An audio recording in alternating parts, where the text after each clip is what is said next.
Hello, welcome back to Open. Our next guest is known for her desirable approach to healthy eating and leading a more beneficial lifestyle. She recently wrote a new book called Raising Healthy Children, and she joins us today to discuss the book and offer some advice on living a healthy life.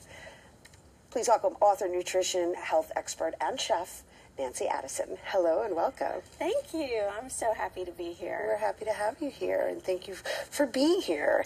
And thank you for writing this lovely book, Raising Healthy Children. It's a wonderful thing to actually bring them in a lot more conscious. Right. Well, in children, their organs are still forming, so whatever they're having is so much more critical to their health in the long run. And so when you start them off, on the right foot, then, they actually acclimate to eating those healthier foods, and their life will be healthier and more optimum because of that.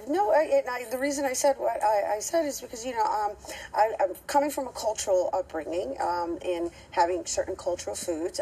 I've chosen to kind of like alternate that lifestyle with my daughter, and my daughter is semi-vegetarian. I mean, we eat chicken and fish, and because of her actually being raised on eating vegetables and so forth, her snacks are fruits and vegetables, and she really enjoys them, like if it was candy.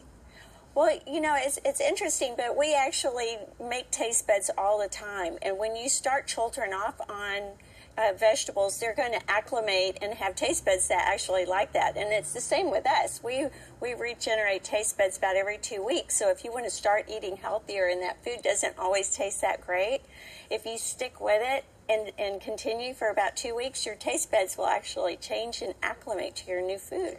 So let's just say someone's watching it and they're saying, oh, I don't know if I could ever shift over to eating vegetables. I like my food to have flavor. I was there one day. What would you give as a suggestion?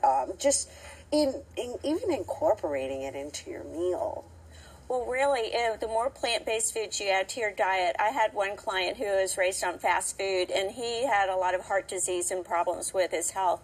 And when he started eating really just, whole, real food like God gave us, then he stuck with that, and his taste buds acclimated. And one day he was eating a real apple instead of something that was processed, and he just was so amazed at how good it really was. And he said his taste buds had really gotten stuck in the chemicals that they put in all the fast food. And when he started eating cleaner, better, whole food, that it just changed his life. And of course he felt better and had more energy.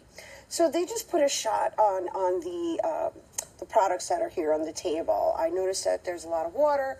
You have a peach. What exactly are we going to be, discussing or demonstrating today? Well, I think one of the biggest problems with so many people's health today is the amount of sugar in their diet. And I know with children, a lot of people would think that giving them fruit juice would be a really good choice.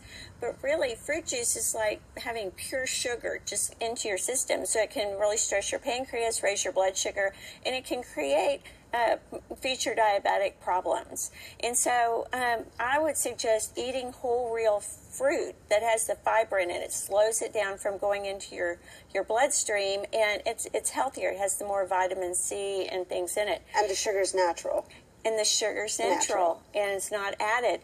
And then hydration is a huge problem today. Most disease is caused from chronic intercellular dehydration. So when we can start off our children or even ourselves, by example, drinking more water, getting them used to it. If you don't want to drink plain water, you can add some mint to it, or maybe some sliced cucumbers, infuse it with something that's healthier.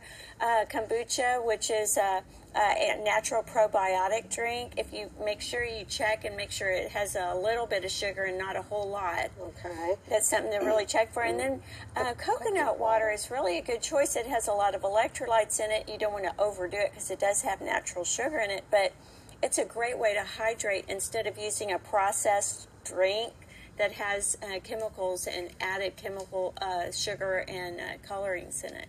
Yeah, and it's important, especially during this time of the year, right? Yes. To keep yourself hydrated. And we thank you for sharing this with us. Your books, where can people actually find them? They can find them on Amazon. They can Google Nancy Addison on Amazon. I've got How to Be a Healthy Vegetarian, Alive and Cooking, Raising Healthy Children, and Lose Weight, Get Healthy, and Never Be on a Diet Again. Thank you. Thank you, Nancy, for being here with us. Thank you so much for having me. Once again, to learn more about Nancy's healthy lifestyle tips and her books, you can visit organichealthylifestyle.com. That is our show today, everyone. Thanks to all our guests for coming through and to our viewers for tuning in. Be sure to check out the Recablecast tonight and 24 hours a day by going to bronxnet.org. Once again, I'm Rhina Valentin, and from all of us here at Open, may the universe provide paz, prosperity, y amor. Let's become more health conscious, everyone. Mwah. Adios. And read.